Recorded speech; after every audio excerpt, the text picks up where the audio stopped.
മുത്തലാഖ് വോട്ടെടുപ്പ് വിവാദത്തിൽ മുഖം രക്ഷിക്കാൻ മുസ്ലിം ലീഗ് നേതൃത്വം. വോട്ടെടുപ്പിൽ പങ്കെടുക്കാതിരുന്ന പി കെ കുഞ്ഞാലിക്കുട്ടിയിൽ നിന്ന് പാണക്കാട് ഹൈദരലി ശിഹാബ് തങ്ങൾ വിശദീകരണം തേടി. മുത്തലാഖ് ബില്ല് ലോക്സഭയിൽ പാസായ ദിവസം പി കെ കുഞ്ഞാലിക്കുട്ടി വിട്ടുനിന്നത് ലീഗിന് തലവേദനയായി. ലീഗ് സമുദായത്തെ വഞ്ചിക്കുകയാണെന്നാരോപിച്ച് കൂടുതൽ സംഘടനകൾ രംഗത്തെത്തിയതോടെ നേതൃത്വം കുഴങ്ങി. ഇ.ടി. മുഹമ്മദ് ബഷീറും എം കെ മുനീറും പരസ്പര വിരുദ്ധമായ പ്രസ്താവനകൾ നടത്തിയതും നേതൃത്വത്തിലെ ആശയക്കുഴപ്പം തുറന്നുകാട്ടി. പാർലമെന്റ് തെരഞ്ഞെടുപ്പ് കൂടി അടുത്തുനിൽക്കെ തിരിച്ചടി ഭയന്നാണ് വിശദീകരണം തേടാൻ തീരുമാനിച്ചത്. പാണക്കാട് ഹൈദരലി ശിഹാബ് തങ്ങൾ പി കെ കുഞ്ഞാലിക്കുട്ടിക്ക് കത്ത് നൽകി. ഫാസിസ്റ്റ് ശക്തികളുമായി സമരസപ്പെടുന്ന ശീലമാണ് ലീഗിനും കുഞ്ഞാലിക്കുട്ടിക്കുമെന്ന് INL ആരോപിച്ചു. ഫാസിസ്റ്റ് ശക്തികൾക്ക് അനുകൂലമായ നിലപാട് സ്വീകരിക്കുന്ന സമീപനം കുഞ്ഞാലിക്കുട്ടി സാഹിബിന്റെ അടുത്ത് ഉണ്ടായിട്ടുണ്ട്. അദ്ദേഹം മത്സരിക്കുന്ന കാലത്ത് ഞങ്ങൾ ഇവിടുത്തെ എല്ലാവരോടും പറഞ്ഞാണ് അദ്ദേഹത്തിന് ഫാസിസത്തെ എതിർക്കാൻ അദ്ദേഹത്തിന് സാധ്യമല്ല. അദ്ദേഹം ശീലിച്ചു പോകുന്നതേ അതാണ്. ഫാസിസവുമായി സമരസപ്പെട്ടുകൊണ്ടുള്ള നീക്കമാണ് അദ്ദേഹത്തിന്റെ മുൻകാല ചരിത്രത്തിലൊക്കെ ഉള്ളത്. ഉപരാഷ്ട്രപതി തെരഞ്ഞെടുപ്പിൽ നിന്നും ലീഗ് എംപിമാർ വിട്ടുനിന്ന വിവാദത്തിന് പിറകെയാണ് ലീഗിനെ സംശയത്തിന്റെ നിഴലിലാക്കി മുത്തലാഖ് വിവാദവും. കുഞ്ഞാലിക്കുട്ടി രാജിവെക്കണമെന്നാവശ്യപ്പെട്ട് INL പ്രവർത്തകർ മാർച്ച് നടത്തി. കുഞ്ഞാലിക്കുട്ടിയുടെ വസതിക്ക് സമീപം മാർച്ച് പോലീസ് തടഞ്ഞു. News bureau, Malappuram.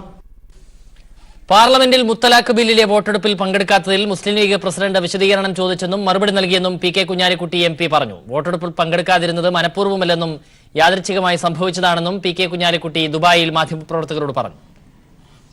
മുത്തലാഖ് ബില്ലിൽ പാർലമെന്റിലെ വോട്ടെടുപ്പിൽ നിന്ന് പി കെ കുഞ്ഞാലിക്കുട്ടി MP വിട്ടുനിന്നത് മുസ്ലിം ലീഗിനുള്ളിൽ തന്നെ വലിയ വിവാദത്തിന് കാരണമായിരുന്നു. ഇതുമായി ബന്ധപ്പെട്ട് പാർട്ടി പ്രസിഡന്റ് ഹൈദരലി ശിഹാബ് തങ്ങളുടെ വിശദീകരണത്തിന് മറുപടി നൽകിയെന്ന് പി കെ കുഞ്ഞാലിക്കുട്ടി ദുബായിൽ മാധ്യമ പ്രവർത്തകരോട് പറഞ്ഞു. മുത്തലാഖ് ബില്ലിൽ പാർലമെന്റിലെ ചർച്ചയ്ക്ക് ശേഷം വോട്ടെടുപ്പ് ബഹിഷ്കരിക്കാനായിരുന്നു പാർട്ടിയുടെ നേരത്തെയുള്ള തീരുമാനം. എന്നാൽ ചില കാരണങ്ങളാൽ തനിക്ക് വോട്ടെടുപ്പിൽ പങ്കെടുക്കാൻ കഴിഞ്ഞില്ല. കുഞ്ഞാലിക്കുട്ടി പറഞ്ഞു. പാർട്ടിയുടെ പല കാര്യങ്ങളും ഉണ്ടായിരുന്നു. പാർട്ടി മുഖപത്രത്തിന്റെ വളരെ സുപ്രധാനമായ എനിക്ക് സാമ്പത്തിക പ്രതിസന്ധി മറ്റുള്ളതൊക്കെ പത്രസമ്മേളനത്തിൽ വിശദീകരിക്കാൻ കഴിയില്ല. പല വർഷങ്ങളും പത്രത്തിനുണ്ട്. അതുകൊണ്ട് വളരെ സമയമെടുത്ത് ആ മീറ്റിംഗ് ഉണ്ടായിരുന്നു. ഇതുകൊണ്ട് ഞാനുണ്ടാവില്ല, ബോയ്ക്കൗട്ടാണ്. ബോയ്ക്കൗട്ടിൻ്റെ സമയത്ത് പ്രസംഗിക്കാനും ടിയെ ചുമതലപ്പെടുത്തി, അതുപോലെ തന്നെ ബാക്കി കാര്യങ്ങൾക്കും ചുമതലപ്പെടുത്തി. എന്നും പാർലമെന്റ് സ്തംഭിക്കുകയും ബോയ്ക്കൗട്ടും നടക്കുന്നത് കൊണ്ട് അന്നും ഒരു വോട്ടെടുപ്പ് പ്രതീക്ഷിച്ചിരുന്നില്ല. അങ്ങനെ വോട്ട് വന്നപ്പോൾ ബഷീർ സാഹിബ് എന്നോട് ചോദിച്ചു. ഞാനും ബഷീർ സാഹിബും കൂടി ആലോചിച്ചു. ചില പാർട്ടികൾ വോട്ടെടുപ്പിൽ പങ്കെടുക്കുന്നു. അപ്പോൾ ഒരു മൈനോറിറ്റി പാർട്ടി ആയതുകൊണ്ട് ഞങ്ങൾ വോട്ടെടുപ്പിൽ പങ്കെടുക്കുന്നതാണ് നല്ലത് എന്ന് ഞങ്ങൾ ചർച്ച ചെയ്ത് തീരുമാനിച്ചു. അതനുസരിച്ച് ബഷീർ സാഹിബ് വോട്ടെടുപ്പിൽ പങ്കെടുക്കുകയും ചെയ്തു. മുത്തലാഖ് ബില്ലിനെ മുസ്ലിം ലീഗ് എതിർക്കുന്നുണ്ടെങ്കിലും ഇതിനെതിരെ ശക്തമായി പ്രതികരിക്കാനുള്ള അവസരം നഷ്ടപ്പെടുത്തിയതിനെതിരെ പി കെ കുഞ്ഞാലിക്കുട്ടിക്കെതിരെ പാർട്ടിക്കുള്ളിൽ തന്നെ വലിയ പ്രതിഷേധമാണ് ഉയർന്നു വരുന്നത്. ജമാലുദ്ദീൻ, ദുബായ്.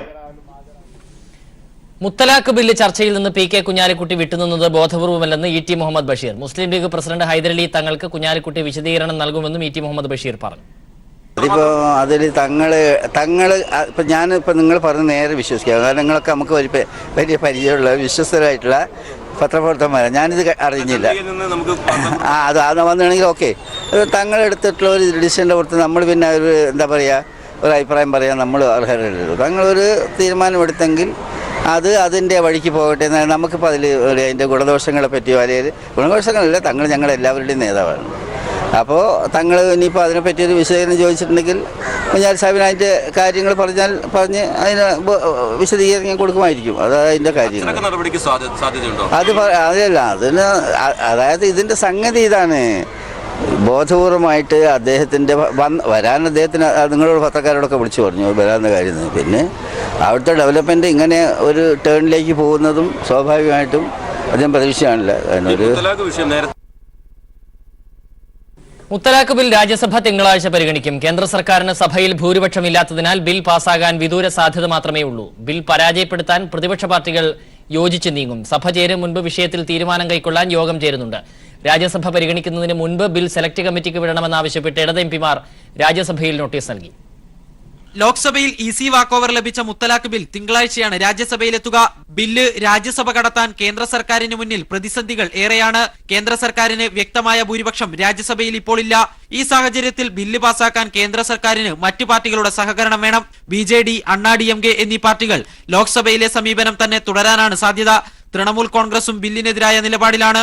ഈ പാർട്ടികൾക്കെല്ലാം കൂടി 35 MPമാരുണ്ട്. പൊതുതെരഞ്ഞെടുപ്പിൽ തിരിച്ചടി ഭയന്നാണ് ബില്ലിനെതിരെയുള്ള ഈ പാർട്ടികളുടെ നിലപാട്. ഈ പശ്ചാത്തലത്തിൽ രാജ്യസഭാ ഉപാധ്യക്ഷ തെരഞ്ഞെടുപ്പിലുണ്ടായ പോലെ പ്രതിപക്ഷത്ത് ചേരിതിരിവുണ്ടായാൽ മാത്രമേ ബില്ല് പാസ്സാകാൻ സാധ്യതയുള്ളൂ. അതേസമയം രാജ്യസഭയിൽ സ്വീകരിക്കേണ്ട നിലപാട് തീരുമാനിക്കാൻ പ്രതിപക്ഷ പാർട്ടികൾ തിങ്കളാഴ്ച യോഗം ചേരുന്നുണ്ട്. ബില്ല് സംയുക്ത സെലക്ട് കമ്മിറ്റിക്ക് വിടണമെന്ന ആവശ്യം പ്രതിപക്ഷം വീണ്ടും സഭയിൽ ഉന്നയിക്കും. ഇതിനിടെ ബില്ല് രാജ്യസഭ പരിഗണിക്കുന്നതിന് മുൻപ് തന്നെ സെലക്ട് കമ്മിറ്റിക്ക് വിടണമെന്നാവശ്യപ്പെട്ട് ഇടത് MPമാർ രംഗത്തെത്തി. ഇക്കാര്യം ആവശ്യപ്പെട്ട് MPമാർ രാജ്യസഭാ അധ്യക്ഷൻ വെങ്കയ്യ നായിഡുവിന് നോട്ടീസ് നൽകി. News bureau, Delhi. Agusta Westland ഇടപാടിലെ ഇടനിലക്കാരൻ ക്രിസ്റ്റ്യൻ മിഷേൽ സോണിയാഗാന്ധിയുടെ പേര് പരാമർശിച്ചതായി എൻഫോഴ്സ്മെന്റ് ഡയറക്ടറേറ്റ്. ഇറ്റാലിയൻ സ്ത്രീയുടെ മകൻ രാജ്യത്തിന്റെ പ്രധാനമന്ത്രിയാകാൻ പോകുന്നതിനെ പറ്റിയും മിഷേൽ പറഞ്ഞെന്ന് എൻഫോഴ്സ്മെന്റ് അഭിഭാഷകൻ കോടതിയെ അറിയിച്ചു. മിഷേലിനെ ഡൽഹി പട്യാല ഹൌസ് കോടതി 7 ദിവസത്തേക്ക് കൂടി എൻഫോഴ്സ്മെന്റ് ഡയറക്ടറേറ്റ് കസ്റ്റഡിയിൽ വിട്ടു. ഇടപാടിലെ സത്യങ്ങൾ ഓരോന്നായി പുറത്തുവരികയാണെന്ന് BJP പറഞ്ഞു. ക്രിസ്റ്റ്യൻ മിഷേലിനെ 8 ദിവസത്തേക്ക് കൂടി കസ്റ്റഡിയിൽ ആവശ്യപ്പെട്ടുകൊണ്ടാണ് എൻഫോഴ്സ്മെന്റ് ഡയറക്ടറുടെ അഭിഭാഷകൻ ചോദ്യം ചെയ്യൽ ലഭിച്ച വിവരങ്ങൾ കോടതിയെ അറിയിച്ചത്. ചോദ്യം ചെയ്യലിനിടെ മിഷേൽ മിസ്സിസ് ഗാന്ധിയുടെ പേര് പറഞ്ഞു. എന്നാൽ അത് ഏതു സാഹചര്യത്തിലാണെന്ന് ഇപ്പോൾ വിശദീകരിക്കാനാകില്ല. ഗാന്ധിയെ പറ്റിയുള്ള ചോദ്യങ്ങളെ എങ്ങനെ നേരിടണമെന്ന് ആരാഞ്ഞു മിഷേൽ അഭിഭാഷകന് കുറിപ്പ് നൽകി. ഇറ്റാലിയൻ സ്ത്രീയുടെ മകൻ രാജ്യത്തിന്റെ പ്രധാനമന്ത്രിയാകാൻ പോകുന്നതിനെ പറ്റിയും പറഞ്ഞു. മിഷേൽ മറ്റുള്ളവരുമായുള്ള ആശയവിനിമയത്തിന് ഉപയോഗിച്ച 6 എന്ന രഹസ്യ കോഡ് ഏതു പ്രമുഖനെ ഉദ്ദേശിച്ചാണെന്നുള്ളത് കണ്ടെത്തണമെന്നും എൻഫോഴ്സ്മെന്റ് ഡയറക്ടറേറ്റ് അഭിഭാഷകൻ കോടതിയെ അറിയിച്ചു. കുറിപ്പ് നൽകിയെങ്കിലും അതിൽ എന്താണെന്ന് വായിക്കാനായില്ലെന്നായിരുന്നു മിഷേലിന്റെ അഭിഭാഷകൻ ആൽജോ ജോസഫിന്റെ മറുപടി. 7 ദിവസത്തേക്ക് കസ്റ്റഡി നീട്ടി നൽകിയ കോടതി അഭിഭാഷകർ മിഷേലിനെ കാണുമ്പോൾ അകലം പാലിക്കണമെന്ന് ഉത്തരവിട്ടു. അഗസ്റ്റ ഇടപാടിലെ സത്യങ്ങൾ പുറത്തുവരികയാണെന്നും ഹിന്ദുസ്ഥാൻ എയറോനോട്ടിക്കൽ ലിമിറ്റഡിനെ ഒഴിവാക്കിയത് UPA കാലത്താണെന്ന് വ്യക്തമായെന്നും BJP പ്രതികരിച്ചു. राष्ट्र सुरक्षा के साथ समझौता करने वाली सरकार की चोरी अब सामने आ रही है. എന്നാൽ കേസിൽ രാഷ്ട്രീയ പകപോക്കലിന് BJP ശ്രമിക്കുന്നുവെന്നാണ് കോൺഗ്രസ് ആരോപണം. News bureau, Delhi. കൊല്ലത്ത് CPIM ബ്രാഞ്ച് സെക്രട്ടറിയെ കുത്തിക്കൊന്നു. കൊല്ലം പവിത്രേശ്വരം ഇരുതനങ്ങാട് സ്വദേശി ദേവദത്തനാണ് കൊല്ലപ്പെട്ടത്. വ്യാജ മദ്യമാഫിയയിൽപ്പെട്ട സുനിലാണ് കൊലപ്പെടുത്തിയതെന്ന് CPIM ആരോപിച്ചു. വിവരങ്ങളുമായി രാജ്കുമാർ ചേരുന്നു. രാജ്കുമാർ, എങ്ങനെയാണ് സംഭവം? ഇതിൽ ഇപ്പൊ നമുക്ക് ലഭിക്കുന്ന വിവരം, പ്രദേശത്തെ കോൺഗ്രസിന്റെ ഗുണ്ടയാണ് ഈ സുനിൽ. ഇതിന്റെ മുഖ്യപ്രതി സുനിൽ എന്നാണ് ലഭിക്കുന്ന വിവരം. പോലീസ് ഇയാൾക്ക് വേണ്ടി തെരച്ചിൽ ഊർജിതമാക്കിയിട്ടുണ്ട്. ഇന്ന് അവിടെ സഹകരണ സംഘത്തിന്റെ തെരഞ്ഞെടുപ്പുമായി ബന്ധപ്പെട്ടുള്ള പ്രവർത്തനങ്ങളിൽ ഏർപ്പെട്ടുകൊണ്ടിരിക്കുകയാണ്. ഇരുതനങ്ങാട് വെച്ച് കൊടുന്നതിന് യാതൊരു പ്രകോപനവും ഇല്ലാതെ ഇയാൾ എത്തുകയും കമ്പി വെടികൊണ്ട് തലക്കടിച്ച് കൊലപ്പെടുത്തി എന്നുള്ളതാണ് ഇപ്പോൾ ശരീര പരിശോധനയ്ക്ക് ശേഷം പോലീസ് അറിയിച്ചിട്ടുള്ളത്. ബോഡി ഇപ്പോൾ കൊല്ലത്തെ സ്വകാര്യ മെഡിക്കൽ കോളേജായ മെഡിസിറ്റിയിലാണ് സൂക്ഷിച്ചിട്ടുള്ളത്. CPM നേതാക്കൾ ഇക്കാര്യത്തിൽ പറയുന്നത് ഈ കഴിഞ്ഞ, അതായത് ഈ ഒരു അനധികൃതമായ കെട്ടിട നിർമ്മാണം, അതുപോലെ ഈ സുനിലിന്റെ വ്യാജ മദ്യ വിൽപ്പന, ഇതുമായി ബന്ധപ്പെട്ട പല കാര്യങ്ങളിൽ ഈ ദേവദത്തനെതിരെ ഇയാൾക്ക് ഒരു വിരോധമുണ്ടായിരുന്നു, മുൻവൈരാഗ്യമുണ്ടായിരുന്നു. ആ മുൻവൈരാഗ്യത്തിന്റെ ഫലമായിട്ടാണ് ഇപ്പോൾ ഇങ്ങനെയൊരു ഈ കൊലപാതകത്തിൽ ഇത് കലാശിച്ചു എന്നുള്ളതാണ് CPM നേതാക്കൾ പറയുന്നത്. രാജ്കുമാറാണ് വിവരങ്ങൾ പങ്കുവച്ചത്. കൊല്ലത്ത് ബ്രാഞ്ച് സെക്രട്ടറിയെ കുത്തിക്കൊന്നു. ലോക്സഭാ തെരഞ്ഞെടുപ്പിൽ കോൺഗ്രസുമായി സഖ്യമുണ്ടാക്കില്ലെന്ന് CPIM പൊളിറ്റ് ബ്യൂറോ അംഗം S. രാമചന്ദ്രൻ പിള്ള. തമിഴ്നാട്, ബീഹാർ, മഹാരാഷ്ട്ര സംസ്ഥാനങ്ങളിൽ അവിടുത്തെ പ്രധാന പ്രതിപക്ഷ കക്ഷികളുമായാണ് ധാരണ, കോൺഗ്രസുമായി അല്ല. ആ പാർട്ടികൾ കോൺഗ്രസുമായി സഖ്യമുണ്ടാക്കുന്നത് അവർക്കിടയിലെ കാര്യമാണെന്നും SRP പറഞ്ഞു. കോൺഗ്രസ് ചർച്ച ചെയ്തത്, കേന്ദ്ര കമ്മിറ്റി ചർച്ച ചെയ്തത്, തീരുമാനിച്ചത് സംസ്ഥാനങ്ങളിലെ ശക്തിയുള്ള പ്രാദേശിക രാഷ്ട്രീയ കക്ഷികളുമായി ഞങ്ങൾ ധാരണയുണ്ടാക്കും. ഈ 3 സംസ്ഥാനങ്ങളിൽ പ്രധാനപ്പെട്ട ഈ പ്രാദേശിക രാഷ്ട്രീയ കക്ഷി ഒരുപക്ഷെ കോൺഗ്രസുമായി ധാരണയുണ്ടാക്കിയെന്ന് വരാം. അതല്ലാതെ അതിനപ്പുറം ഞങ്ങൾക്ക് കോൺഗ്രസുമായി യാതൊരു ധാരണയും യാതൊരു ഐക്യമുന്നണിയുമില്ല. അതുമാത്രമല്ല, ഈ തെരഞ്ഞെടുപ്പിൽ ഇടതുപക്ഷ രാഷ്ട്രീയ കക്ഷികൾ കരുത്താർജിക്കേണ്ടത് വളരെ പ്രധാനമാണ്. ഇപ്പോൾ BJPക്കെതിരായ പ്രധാനപ്പെട്ട പ്രതിപക്ഷമാണ് കോൺഗ്രസ് എങ്കിലും കോൺഗ്രസ് പലപ്പോഴും സ്വീകരിക്കുന്നത് മൃദുല ഹിന്ദുത്വ സമീപനമാണ്.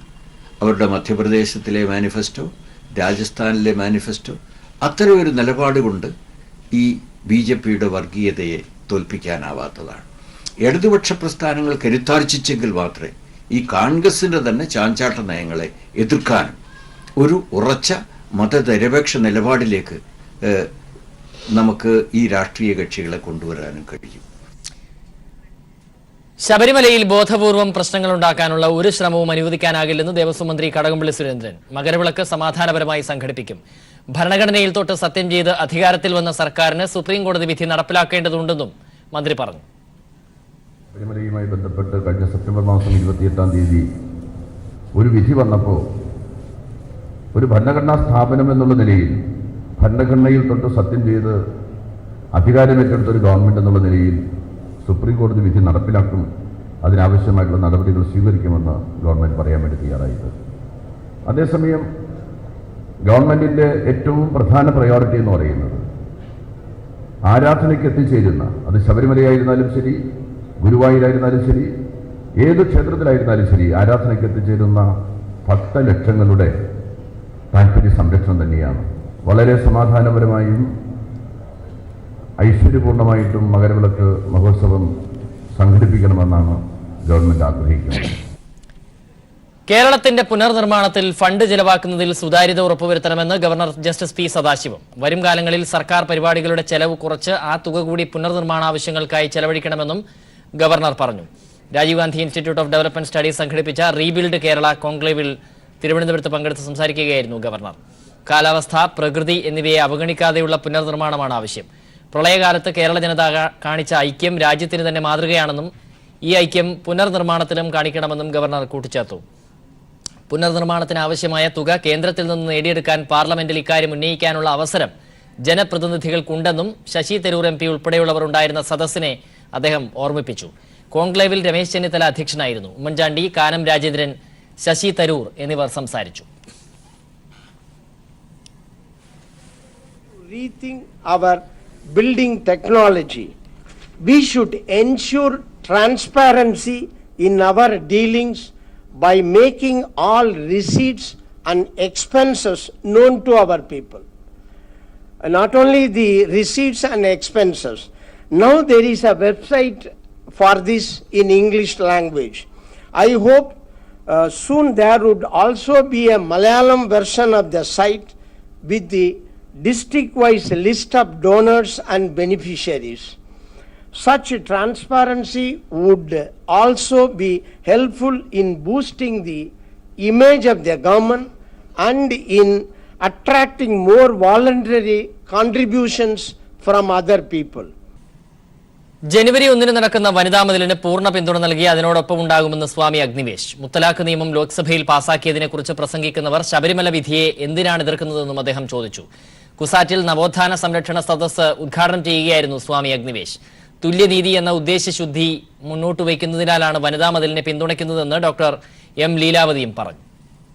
1st of January, this wall is going to be there, 650 kilometers. So I got my ticket changed and I will be staying here on 1st of January. I will participate in the wall. Although it will be mostly women, I think. But in India, I'm not a woman, but a supporting wall. But in India, I'm also known as male feminist. I'm a male, but I'm a feminist because I fight for equality of women. വനിതാ മതിലിന്റെ പ്രചരണാർത്ഥം കൊച്ചി ശാസ്ത്ര സാങ്കേതിക സർവകലാശാലയിൽ സംഘടിപ്പിച്ച നവോത്ഥാന സംരക്ഷണ സദസ്സ് ഉദ്ഘാടനം ചെയ്തുകൊണ്ടായിരുന്നു സ്വാമി അഗ്നിവേശ് പൂർണ്ണ പിന്തുണ പ്രഖ്യാപിച്ചത്. പുതിയ സമൂഹത്തെ സൃഷ്ടിക്കണമെങ്കിൽ നാം മുന്നോട്ട് പോകണം. പ്ലാസ്റ്റിക് സർജറിയെക്കുറിച്ചും ശാസ്ത്രത്തെക്കുറിച്ചും നരേന്ദ്രമോദി പറഞ്ഞ അബദ്ധങ്ങൾ സമൂഹത്തെ പിന്നോട്ട് നടത്തും. മുത്തലാഖ് നിയമം ലോക്സഭയിൽ പാസാക്കിയതിനെക്കുറിച്ച് പ്രസംഗിക്കുന്നവർ ശബരിമല വിധിയെ എന്തിനാണ് എതിർക്കുന്നതെന്ന് അദ്ദേഹം ചോദിച്ചു. Supreme Court also said the same thing. What they said about triple talaq, they said about Sabrimala. Men, women all have equal right to go there. Even if one woman wants to go, the state is duty bound to support, protect her. Now, if that is the Supreme Court judgment, why are you opposing it? തുല്യനീതി എന്ന ആശയത്തിലൂന്നിയ ഉദ്ദേശ്യശുദ്ധി ഉള്ളതുകൊണ്ടാണ് വനിതാ മതിലിന് താൻ പൂർണ്ണ പിന്തുണ നൽകുന്നതെന്ന് doctor M. ലീലാവതിയും പറഞ്ഞു. അതിന്റെ പിന്നിലുള്ള ഉദ്ദേശ്യശുദ്ധി മാത്രം മുൻനിർത്തിയിട്ടാണ് ഞാൻ ഇതിന്റെ കൂടെ നിൽക്കുന്നത്.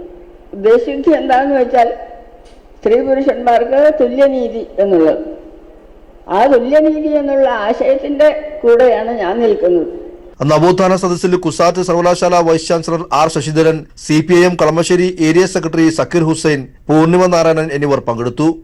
News bureau, Kochi.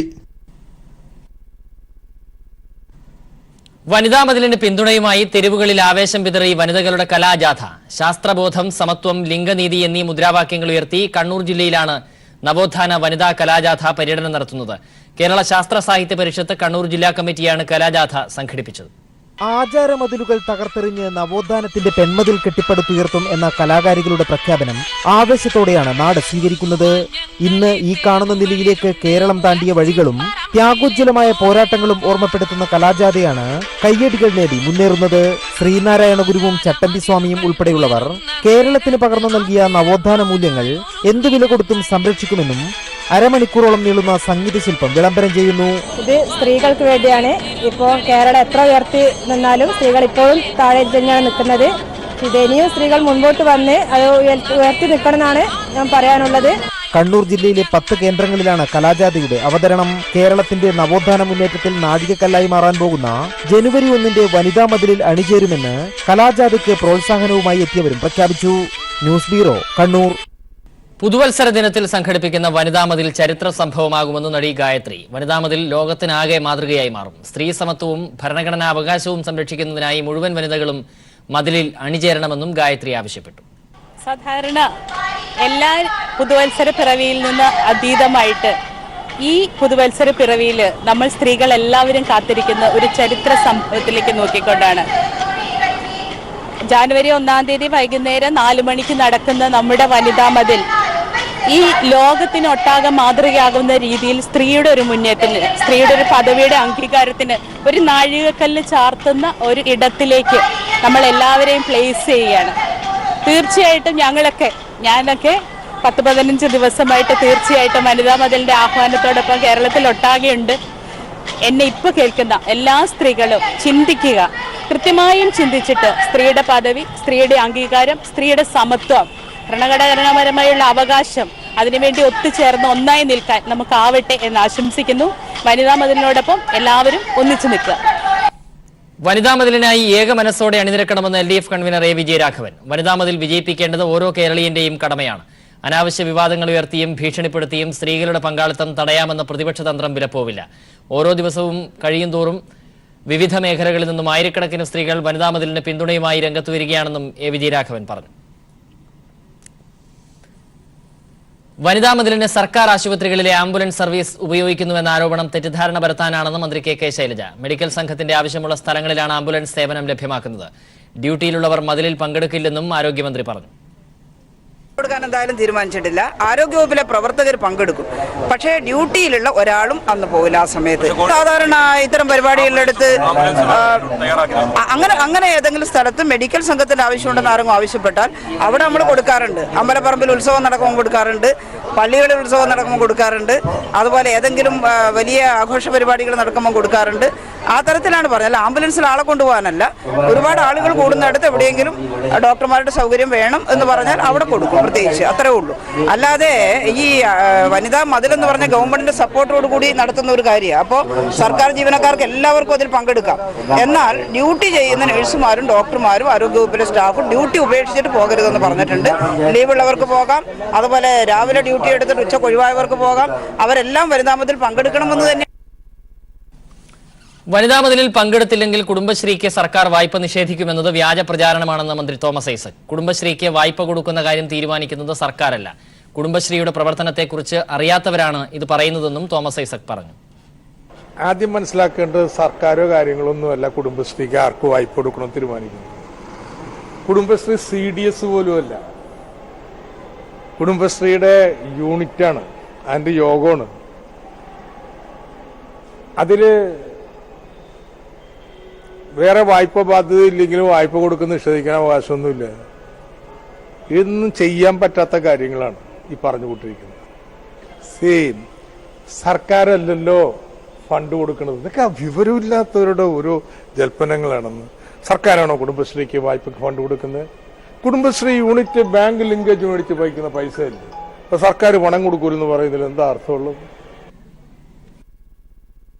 വനിതാ മതിൽ വർഗീയ മതിലല്ലെന്നും ശബരിമല വിശ്വാസങ്ങൾക്കെതിരല്ലെന്നും തുഷാർ വെള്ളാപ്പള്ളി. BDJS-ലുള്ളവർക്ക് വനിതാ മതിലിൽ പങ്കെടുക്കുന്നതിന് തടസ്സമില്ലെന്നും തുഷാർ വെള്ളാപ്പള്ളി പറഞ്ഞു.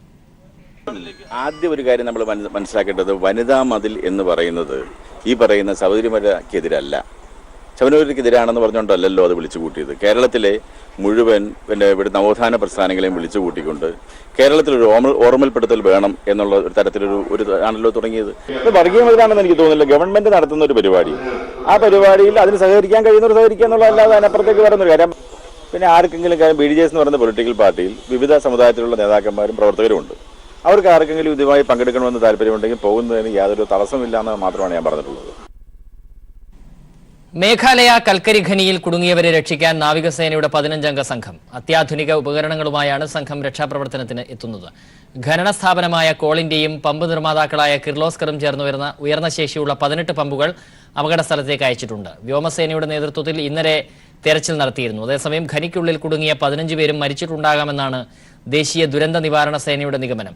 320 അടി താഴ്ചയുള്ള ഖനിയിൽ ഡിസംബർ 13-നാണ് തൊഴിലാളികൾ അകപ്പെട്ടത്. രക്ഷാപ്രവർത്തനത്തിന് കേന്ദ്ര സർക്കാരിന്റെ ഭാഗത്തു നിന്നും മെല്ലെപ്പോക്കുണ്ടായെന്നാണ് പ്രധാന വിമർശനം. സന്ദർശകർക്ക് സാഹസികതയുടെ ഉല്ലാസം പകരാൻ കണ്ണൂർ പറശ്ശിനിക്കടവ് വിസ്മയ പാർക്കിൽ ഇറ്റാലിയൻ നിർമ്മിത റൈഡ് തയ്യാറായി. 5 കോടി രൂപ മുടക്കിയാണ് ഇന്ത്യയിലെ പാർക്കുകളിൽ ഈ വിഭാഗത്തിലുള്ള ഏറ്റവും വലിയ റൈഡ് വിസ്മയയിൽ ഒരുക്കിയത്. കണ്ണൂർ പറശ്ശിനിക്കടവിലുള്ള വിസ്മയ അമ്യൂസ്മെന്റ് പാർക്കിൽ എത്തുന്നവർക്ക് ഇനി അതിസാഹസികതയുടെ ഉല്ലാസം അനുഭവിക്കാം. ലോകത്തിലെ വൻകിട വിനോദ റൈഡ് നിർമ്മാതാക്കളായ ഇറ്റലിയിലെ സുറിയാനി മോസർ എന്ന കമ്പനി നിർമ്മിച്ച മാഗ്നസ് എന്ന റൈഡാണ് വിസ്മയയിൽ സന്ദർശകരെ കാത്തിരിക്കുന്നത്.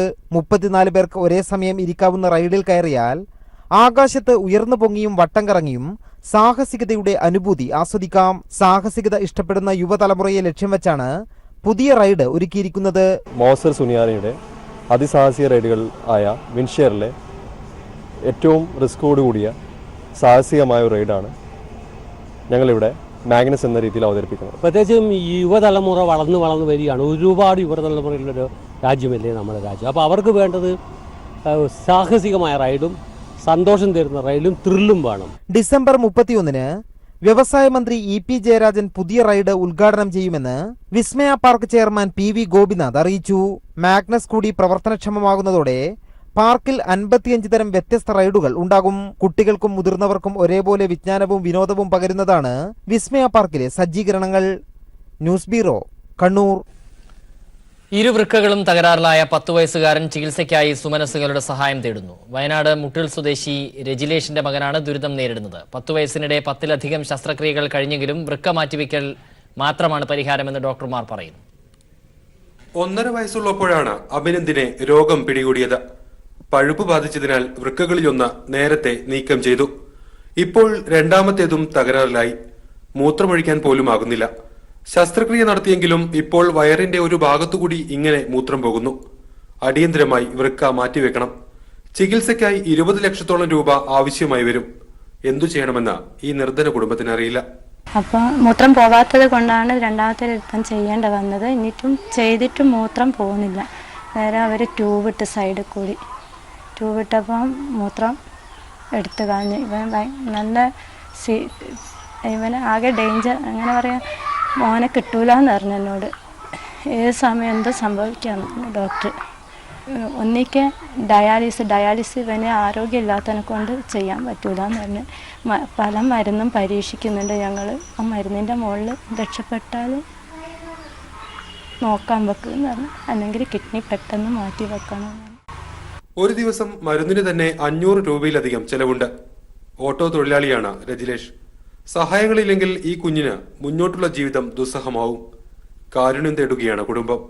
രജിലേഷിന്റെ പേരിലുള്ള ഫെഡറൽ ബാങ്ക് കൽപ്പറ്റയിലെ ഈ അക്കൗണ്ട് നമ്പറിൽ നിങ്ങളുടെ സഹായങ്ങൾ എത്തിക്കാം. Account number 13450100127408. IFSC number FDRL 0001345. News bureau, Wayanad. മുത്തലാഖ് വോട്ടെടുപ്പ് വിവാദത്തിൽ മുഖം രക്ഷിക്കാൻ മുസ്ലിം ലീഗ് നേതൃത്വം. വോട്ടെടുപ്പിൽ പങ്കെടുക്കാതിരുന്ന PK കുഞ്ഞാലിക്കുട്ടിയിൽ നിന്ന് പാണക്കാട് ഹൈദരലി ശിഹാബ് തങ്ങൾ വിശദീകരണം തേടി. മുത്തലാഖ് ബില്ല് ലോക്സഭയിൽ പാസായ ദിവസം PK കുഞ്ഞാലിക്കുട്ടി വിട്ടുനിന്നത് ലീഗിന് തലവേദനയായി. ലീഗ് സമുദായത്തെ വഞ്ചിക്കുകയാണെന്നാരോപിച്ച് കൂടുതൽ സംഘടനകൾ രംഗത്തെത്തിയതോടെ നേതൃത്വം കുഴങ്ങി. ET മുഹമ്മദ് ബഷീറും MK മുനീറും പരസ്പര വിരുദ്ധമായ പ്രസ്താവനകൾ നടത്തിയതും നേതൃത്വത്തിലെ ആശയക്കുഴപ്പം തുറന്നുകാട്ടി. പാർലമെന്റ് തെരഞ്ഞെടുപ്പ് കൂടി അടുത്തു നിൽക്കെ തിരിച്ചടി ഭയന്നാണ് വിശദീകരണം തേടാൻ തീരുമാനിച്ചത്. പാണക്കാട് ഹൈദരലി ശിഹാബ് തങ്ങൾ PK കുഞ്ഞാലിക്കുട്ടിക്ക് കത്ത് നൽകി. ഫാസിസ്റ്റ് ശക്തികളുമായി സമരസപ്പെടുന്ന ശീലമാണ് ലീഗിനും കുഞ്ഞാലിക്കുട്ടിക്കുമെന്ന് INL ആരോപിച്ചു. ഫാസിസ്റ്റ് ശക്തികൾക്ക് അനുകൂലമായ നിലപാട് സ്വീകരിക്കുന്ന സമീപനം കുഞ്ഞാലിക്കുട്ടി സാഹിബിന്റെ അടുത്ത് ഉണ്ടായിട്ടുണ്ട്. അദ്ദേഹം ഇവിടെ മത്സരിക്കുന്ന കാലത്ത് ഞങ്ങൾ ഇവിടുത്തെ എല്ലാവരോടും പറഞ്ഞാണ് അദ്ദേഹത്തിന് ഫാസിസത്തെ എതിർക്കാൻ അദ്ദേഹത്തിന് സാധ്യമല്ല. അദ്ദേഹം ശീലിച്ചു പോകുന്നതേ അതാണ്. ഫാസിസവുമായി സമരസപ്പെട്ടുകൊണ്ടുള്ള നീക്കമാണ് അദ്ദേഹത്തിന്റെ മുൻകാല ചരിത്രത്തിലൊക്കെ ഉള്ളത്. ഉപരാഷ്ട്രപതി തെരഞ്ഞെടുപ്പിൽ നിന്നും ലീഗ് MPമാർ വിട്ടുനിന്ന വിവാദത്തിന് പിറകെയാണ് ലീഗിനെ സംശയത്തിന്റെ നിഴലിലാക്കി മുത്തലാഖ് വിവാദവും. കുഞ്ഞാലിക്കുട്ടി രാജിവെക്കണമെന്നാവശ്യപ്പെട്ട് INL പ്രവർത്തകർ മാർച്ച് നടത്തി. കുഞ്ഞാലിക്കുട്ടിയുടെ വസതിക്ക് സമീപം മാർച്ച് പോലീസ് തടഞ്ഞു. News bureau, Malappuram.